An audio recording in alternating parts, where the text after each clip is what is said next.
Everyone's talking about how America has beef with Ireland now. The Irish recognise occupation. This history is ingrained in us and shapes how we see the world. The word boycott comes from Ireland. It's named after Captain Charles Boycott. He was a landlord who was shunned by his community in the 1880s for unfair treatment. This resistance tactic became a global symbol of standing up to injustice. Settlements built on occupied land are illegal under international law.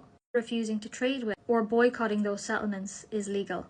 That forms the basis of the Occupied Territories Bill. The Occupied Territories Bill was first introduced in 2018. Since then, it's gone through years of careful scrutiny by EU and international lawyers. Recently, the Foreign Affairs Committee recommended that services as well as goods were included. After all that work grounding the bill in international law, powerful allies across the Atlantic are now trying to stop it. 16 members of the US Congress, led by Claudia Tenney, wrote to the Treasury Secretary demanding Ireland be put on a Cold War era boycott list using Section 999 of the US Tax Code. This piece of legislation explicitly named Israel. It targets companies that comply with boycotts fostered or imposed by foreign country against Israel or territories controlled by Israel. This is a fact clearly documented in official US legislative records and academic studies. If you look at how the Irish media is covering this story, you'll notice a pattern. Most reports focus on vague economic risks and use similar language. They all suggest Ireland could face serious consequences. This kind of coverage tends to sow doubt and weaken public support for the bill.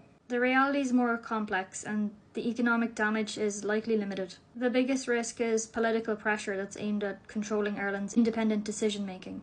Ireland's economy is strong, it's connected worldwide, it's unlikely to collapse or face shortages of medicine or essential goods. American pharmaceutical companies rely on Ireland as a hub.